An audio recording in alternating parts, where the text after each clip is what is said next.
안녕하세요. 인생서가입니다. 오늘도 인생서가 일기, 독서일기라고 시작하려고 했는데 독서일기보다는 그냥 인생서가 일기가 좋은 것 같아요. 오늘은 인생서가에 오셨던 손님이나 또 인생서가에서 했었던 오늘의 프로그램 이야기도 좀 해보면 좋을 것 같아서 네, 오늘 아침에는 인생서가에서 아침 산책을 했어요. 인생서가는 아침 산책이라고 화요일날 오전에 아침산 책, 그 한자의 책, 책자의 책이라서 화요일 아침에 하는 책 모임이 있어요. 혹시 강릉에 여행 오셔서 화요일 오전에 계시거나 아니면 강릉에 사시는데 화요일 오전에 시간이 되시는 분들은 참여해 보시면 좋습니다. 좋은 모임이에요. 오늘 죽을 때까지 유쾌하게라는 책의 마무리를 했어요. 뒷부분 나눴는데 너무너무 좋았어요. 이 책은 진짜 좋은 책인 것 같아요. 교회 다니는 분들은 너무 추천드리는 책이고 교회 안 다니는 분들도 주변에 치매 환자가 있는 분들은 한번 읽어보면 너무너무 좋은 책일 거고 너무 큰 위로가 될 것 같고 치매 환자의 보호자라면 그게 아니어도 이 책의 부제인 약해진 자들과 동행하는 삶의 해석학이라고 그 아버지가 치매를 겪고 계신 그 따님이 아버지를 모시고 있으면서 쓴 책인데 따님이 목사님이셔서 아버님도 목사님이셨고 근데 어쨌든 약해진 자들과 동행하는 이라는 이 표현이 좀 좋았던 것 같아요. 치매 환자라는 게 아니라 이 책을 읽다 보면 그런 것 같아요. 그냥 주변에 있는 장애인들이라든가 주변에 있는 장애인들이나 치매뿐만 아니라 잘 생각해 보면 우리 집에 있는 제일 약한 사람이기도 하고 혹은 누구나 대부분 살다 보면 좀 아플 때가 있잖아요. 내가 약해질 때 그때 나를 바라보는 시선도 생각해 볼 수 있고 좀 어떻게 보면 이 사회의 정상이라고 생각하는 것들이 아프지 않은 건강한 사람들에게 맞춰져 있는 정상인 것 같다라는 생각이 들어서 그런 사회적인 시선도 넓혀주는 것 같고 되게 좋은 책인 것 같아요. 그래서 죽을 때까지 유쾌하게라는 책은 제가 나중에 따로 한번 리뷰를 해보고 싶은 책이에요. 제가 원래 목사님들 책을 별로 안 좋아하는데 목사인 제가 목사님들 책은 별로 안 좋아해요. 목사님들 책은 추천도 별로 안 하고 근데 이건 진짜 좋아요. 네. 오늘 읽은 책은 아니고 책 모임. 또 오늘 읽은 책 중에 하나는 이런 책도 있었어요. Wind, Sand and Stars 이런 책도 있어요. 표지에 제목이 안 나와 있네요. 커버를 제가 버려서. 이 책은 작가를 보고 샀어요. 작가를 보고. Wind, Sand and Stars. 이건 왜 안쪽에도 한글 여기 있다. 인간의 대지라는 책입니다. 왜 인간의 대지라고 했지? Wind, Sand and Stars네. 책은 생텍쥐베리 책이에요. 생텍쥐베리 책은 누구나 다 알잖아요. 어린 왕자. 어린 왕자 이외에는 생텍쥐베리 책을 저는 전혀 몰랐어요. 근데 찾다 보니까 이게 나오더라고요. 제가 찾은 게 아니라 중간 광고에 나왔는데 생텍쥐베리가 쓴 책이라고 그래서 그러고 보니까 나 어린 왕자 말고는 본 적이 없는 것 같은데 생각이 들어가지고 궁금하다 해서 샀어요. 제가 이거를 너무 궁금해서 샀으니까 오자마자 읽어봤잖아요. 오자마자 읽어볼 거잖아요. 읽어봤는데 어, 이, 어, 저, 저한테는 어렵더라고요. 저한테는 이게 지금 어떻게 진행되고 있는 거지? 잘 안 그려져요. 저는 소설책이나 이런 이게 어떻게 되고 있구나, 어떤 상황이구나, 이렇게 가고 있구나, 장면이 좀 그려지거나 이런 거가 없으면은 되게 읽기가 어려운데 딱 그래요. 이게 그래서 자꾸 보다가 졸게 되고 어디까지 진행된 거지? 이게 지금 누가 나온 거지? 이 사람이 아까 뭐였던 사람인 거지? 계속 그런 궁금증을 가지고 또 앞에 갔다가 다시 오기도 하고 그래서 한동안 손에 놨었어요. 손에서 놨어요. 한 20페이지, 30페이지인가 밖에 안 보고 놓고 다른 거 보고 있었는데 이렇게 그냥 안 보게 되겠구나 하고 있었는데 아까 인생서가에 손님이 오셨는데 손님이 제가 앉아 계시니까 그쪽에 너무 아- 왔다 갔다 하고 싶지 않아가지고 근데 제가 읽고 있는 책들이 다 그 손님들 너머에 있어가지고 아 그냥 저기 싱크대에 있는 책 하나 읽자 해서 봤는데 싱크대에 이거밖에 없는 거예요. 그래서 아 이거밖에 없네 하고 이제 다시 읽었죠. 오늘도 한 많이는 안 봤어요. 몇 쪽 안 봤는데 70쪽까지 봤네요. 역시 어렵더라고요. 야 역시 무슨 말인지 잘 모르겠다. 근데 제가 어린 왕자를 볼 때도 그런 걸 느꼈는데 중간중간 이게 어떻게 진행돼 가고 있는 거지라는 생각이 들다가 막 너무 생뚱맞다가 중간중간 나오는 문장이 확 그 와닿는 거예요. 근데 이 책도 약간 오늘 읽은 부분에서 그런 부분들이 있었어요. 오늘 읽은 부분 중에서 몇 부분을 말씀드려 보자면 아유 표시해 놓을 걸 넘기면서 찾아야 되네.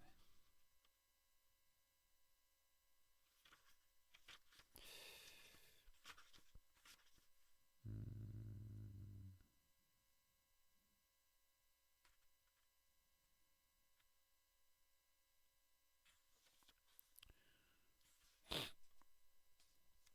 음. 그의 위대함은 스스로 책임감을 느끼고 있다는 점이다. 네. 그리고 뒤에 보면 인간이 된다는 것은 명확히 말하자면 책임감을 갖는 것이다. 자신과 상관없어 보이는 세계의 비참함 앞에서 부끄러움을 아는 것이다. 동료들이 이룬 승리를 자랑스러워하는 것이다. 자신의 돌을 하나 놓음으로써 세계를 건축하는 데 공헌함을 느끼는 것이다.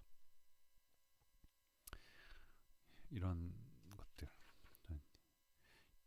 어떤 사람의 위대함에 대해서 책임감을 느끼고 있다는 게 그 사람의 위대함이다라는 이런 표현들은 정말 대단한 것 같아요.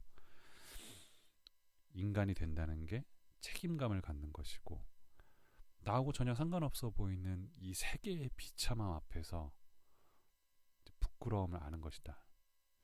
제 지난달의 인생서가에서 그 책을 듣는 밤 제가 책 낭독해드리는 프로그램에 슈테판 츠바이크의 어두울 때야 보이는 것들이 있습니다라는 책이 있는데 약간 그 슈테판 츠바이크님도 이런 결의 분이셨던 것 같아요.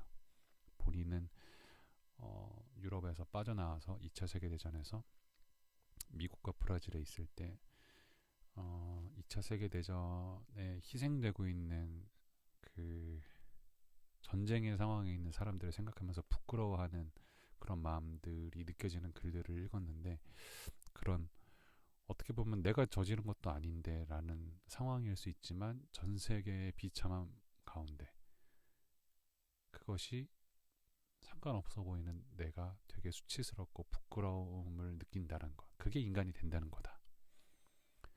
내가 이룬 승리가 아니라 동료들이 이룬 승리를 자랑스러워하는 것.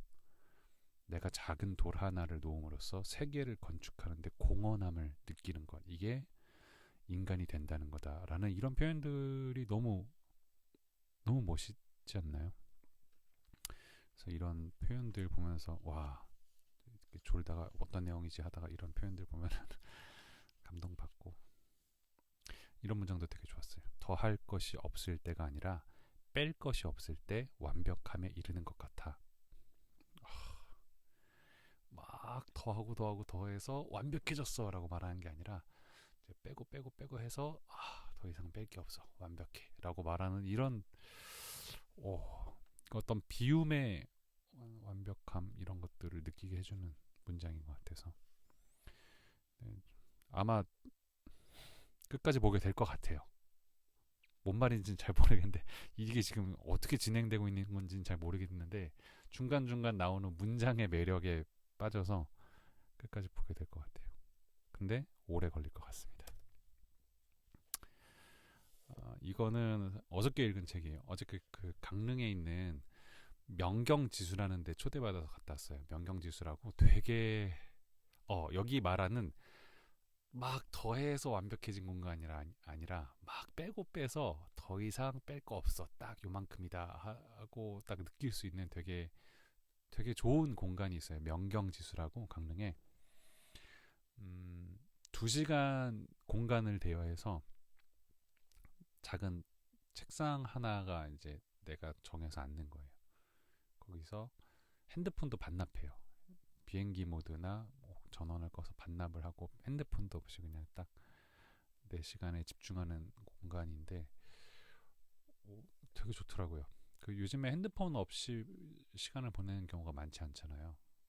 근데 되게 좋았어요. 사실은 제가 가끔씩 몇 년에 한 번씩 편두통이 오는데 어저께 명경지수를 가자마자 갑자기 편두통이 시작이 돼서 이제 2시간을 여기서 보내야 되는데 책을 또 읽고 글도 쓰고 싶은데 막 여기 이제 미간에서부터 두통이 막 시작되고 눈앞에 보이는 글자들이 막 너무 안 보이고 막 까맣게 보였다가 막 글자가 진짜 막 6-7개로 겹쳐서 보이다가 너무 아픈데 공간이 너무 좋아서 어떻게든 여기서 좀 시간을 보내고 싶다라는 생각으로 근데 되게 아픈데도 좋았어요. 안 아플 때 가면 더 좋겠다라는 생각이 들 정도로.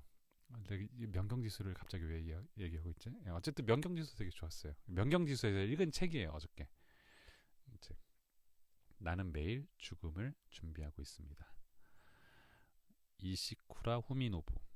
그 인생서가는 죽음에 대한 생각을 많이 하는 공간이다 보니까 죽음 관련 책이 많이 있고 저는 사실 인생서가가 서가이긴 하지만 그 서가가 있긴 하지만 또 책을 팔기도 하지만 정확하게는 인생서가의 방향이 책을 파는 공간, 커피를 파는 공간이라기보다는 당신의 죽음에 대한 생각을 파는 공간이라고 생각을 하거든요. 당신이 죽음에 대해서 생각해 볼 수 있는 나는 죽는 존재구나라는 생각을 깨닫게 해주는 공간, 그 생각을 파는 공간이라고 생각하고 있어서 죽음 관련 책을 거의 매일 빼놓지 않고 읽으려고 해요. 저도 그런 사람이 되고 싶고 매일마다 죽음을 사색하는 사람이 되고 싶고 이시쿠라 후미노부라는 오사카 대학교 초빙 교수이면서 순환기 심리호 내과 전문의셨고 2020년에 전립선암이 전신으로 퍼지면서 시한부 선고를 받았지만 호르몬 치료 덕분에 보통의 일상을 맞이하면서 한 3년 정도 더 사시고 거의 3년 가까이 2022년에 돌아가셨네요. 2020년에 전신에 퍼졌는데 뭐 2년하고 좀 더 사신 것 같아요. 3년 가까이. 이 책은 이제 앞으로의 시간은 덤이라는 생각을 하면서 암과 함께 살아가는 시간 동안 어떻게 죽을 것인가에 대한 답을 스스로 찾아가는 과정에 대해서 알리고자 쓰신 책이라고 해요. 그 암 걸리신 분들이나 이제 죽음 임종을 앞두고 있는 분들의 책을 몇 권 이렇게 보면은 엄청 고통스러워요. 다들 이제 책에서 보면은 진짜 상상하기도 힘들겠다. 읽으면서도 좀 힘들어요. 고통스럽구나. 암 치료라는 것이 그리고 아파져 간다는 것이 너무 힘들구나. 근데 물론 이제 저는 이 책을 끝까지 안 봤으니까 아직 중간까지밖에 안 봐가지고 어제는 88조까지 봤네요. 야, 편두통 과정에서도 꽤 봤네요. 편두통은 절대 못 보는데. 어쨌든 자꾸 딴소리를 하네. 이분 너무 건강하게 보내시더라고요. 제가 읽은 부분까지는 뭐 저 호르몬 치료를 받으시는데 조금 힘들긴 하셨지만 뭐 테니스도 또 치시고 뭐 이렇게 골프도 배우시고 그 전에 골프를 안 하셨는데 오히려 암 걸리고 난 다음에 호르몬 치료하면서 이것도 해보고 싶은데 하면서 골프도 배우시고 막 그러시더라고요. 그래서 이런 경우도 있네. 이런 전립선암이 진짜 온몸에 퍼져가지고 그렇게 고통스럽지 않으시면서 이제 나는 한 3년에서 5년 더 살겠구나라는 생각을 가지고 이렇게 이제 글도 쓰고 되게 배우고 싶은 것들 배우시면서 노년의 때를 되게 잘 보내셨더라고요. 그래서 되게 신기했어요. 이 책은 막 제가 읽은 그 죽음을 앞둔 제가 읽은 여기 앞부분까지는 88조까지는 막 우와 오 그렇구나 죽음을 앞두면 이런 마음이구나 이런 거는 별로 없어요. 별로 안 고통스러우실 때 써서 그런가? 야 이렇게 좀 그렇다. 죄송합니다. 그렇게 말하면 안 되죠. 이분 성격이 그러신 것 같아요. 그냥 덤덤하신 것 같아요. 그냥 살아있는 동안에 목표를 달성하면 다음 목표를 세우면 됩니다. 목표를 이루지 못하고 세상을 떠나더라도 아무것도 안 하는 것보다는 즐거운 인생이지 않을까요? 그렇다면 이 인생의 후반기에 목표를 이루지 못하고 생을 마감하는 것도 나쁘지 않은 선택입니다. 그래서 죽음을 생각한다면은 목표를 계속 세우고 이뤄 나가 봐라. 근데 꼭 이루지 못해도 불행하거나 뭐 미완성인 삶이 아니다. 그냥 목표를 세우는 것 자체가, 그리고 그 목표를 세우고 그 세워놓은 목표를 향해서 그냥 걸어가는 거, 어떻게 보면 그냥 방향을 정해놓고 끝까지 못 간다 하더라도 그냥 가다가 끝난다 하더라도 그거 자체로 의미 있고 좋은 거다, 뭐 이런 내용들도 있고, 중간중간 어떤 죽음에 대한 생각들을 할 수 있는 그런 글들도 있습니다. 남은 삶이 얼마나 있는지는 아무도 모릅니다. 그러니 자신을 위해 눈앞의 순간들에 충실할 필요가 있다고 생각합니다.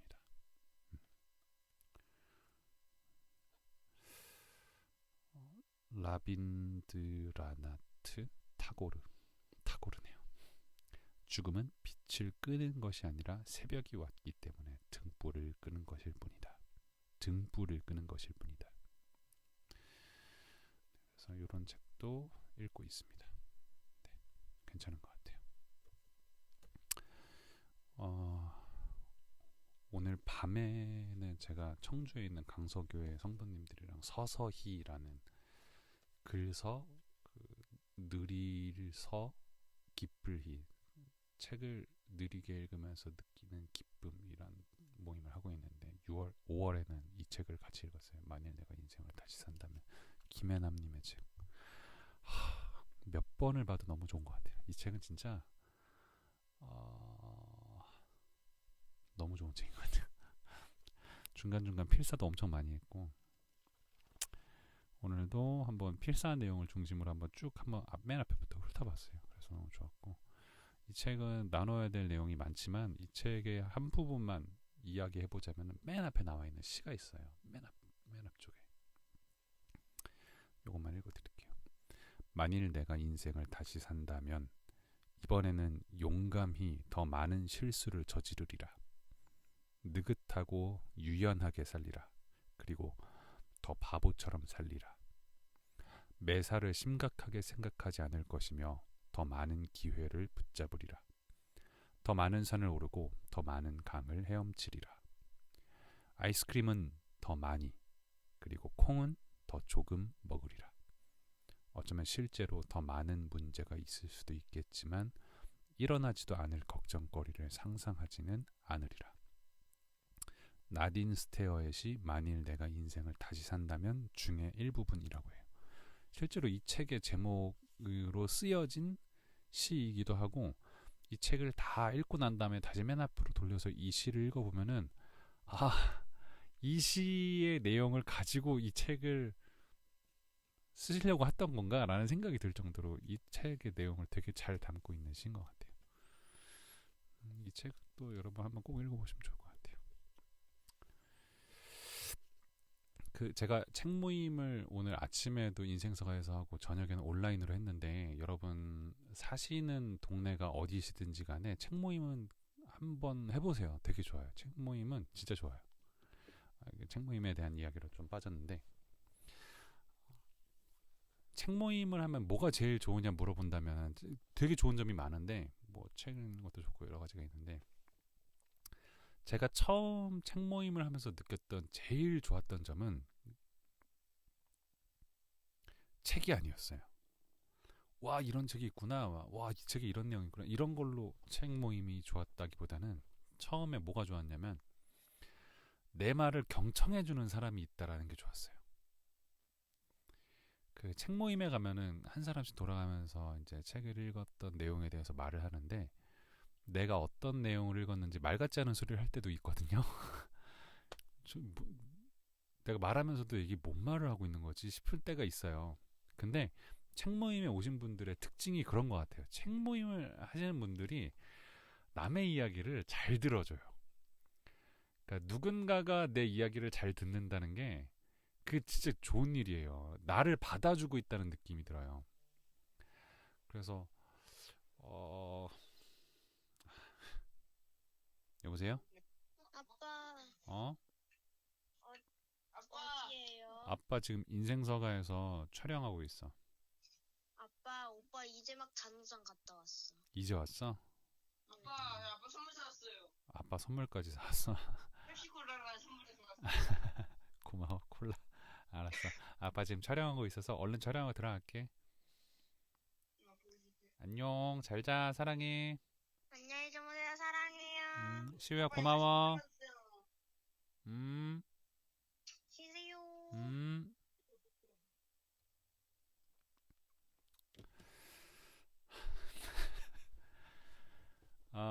뭐 얘기하고 있었지? 책 모임. 누군가가 나를 받아준다는 느낌이 들어요. 사실 요즘 세상을 살아가다 보면은 계속 사람들이 자기 하고 싶은 말을 많이 하고 나는 많이 듣는 입장인 경우가 많이 있는데 누군가가 나의 의견을 경청해주고 있기 때문에 누군가가 나를 이제 받아준다는 느낌을 받을 수 있고 그게 되게 좋더라고요. 그래서 저는 제가 느끼는 책 모임의 제일 좋은 장점은 누군가가 나를 경청하고 받아준다는 느낌을 느낄 수 있다라는 게 좋은 것 같아요. 그런 거는 일상생활에서 나를 회복시켜주고 내 삶의 다른 영역에까지 좋은 기운을 주는 것 같아요. 그래서 내가 어디에 살고 있든 우리 동네에 책 모임이 있는지를 한번 검색해 보시고 책 모임 가보시는 걸 추천드립니다. 너무 막 여러 사람이 있어서 일방적으로 듣는 그런 모임 말고 이렇게 대여섯 명이나 이렇게 작은 책방에서 하는 그런 모임 가면은 되게 따뜻하고 좋아요. 내 이야기도 누군가가 열심히 들어주고 또 다른 사람의 이야기도 내가 들으면서 느끼는 감정도 되게 좋고 그렇습니다. 뭐 책으로 얻게 되는 지식이라든가 감정 또 다른 사람이 내가 몰랐던 인사이트들 이런 것들도 너무 좋긴 하지만 그런 것들도 너무 좋고 그래서 책 모임에 대한 이야기를 했고 오늘 이야기하고 싶은 게 너무 많아가지고 하나만 더 말할게요. 이게 인생서가 방명록입니다. 인생서가에는 방명록이 있는데 사람들이 잘 안 써요. 지금 2년 됐는데 아직 요만큼밖에 안 썼어요. 요만큼밖에 안 썼어요. 요만큼도 안 썼구나. 오늘 두 분의 손님이 방명록을 쓰고 가셔서 방명록도 한번 읽어볼까라는 생각이 들어서 이렇게 그림도 그려주셨어요. 이렇게 스탠드도 너무 예쁘게 그려주셨네. 예쁘고 한적한 카페를 찾게 되어 너무 행복해요. 많은 책들에 둘려진 채로 향긋한 커피를 먹을 수 있어 또 행복해요. 인생서 사장님의 서사를 알고 싶어지는 분위기를 안고 있는 카페예요. 자주 오고 싶어요. 자주 봬요. 점점 친해질게요. 사장님과. 올해 목표. 과제하기 딱 좋다. 동그라미가. 감사합니다. 점점 친해지면 좋겠네요. 네. 제가 뭐 특별한 서사는 없어서 실망하실 수도 있습니다. 그 친구분이에요. 두 분이 같이 오셨는데 이분의 마지막 문장이 너무 좋았어요.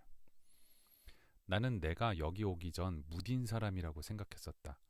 나는 무딘 사람이 아니라 내 자신을 숨기고 살아왔던 것이다. 나는 그 누구보다 예민했던 사람인 것을 여러 사람들을 만나고 새로운 환경에 적응하며 알게 되었다.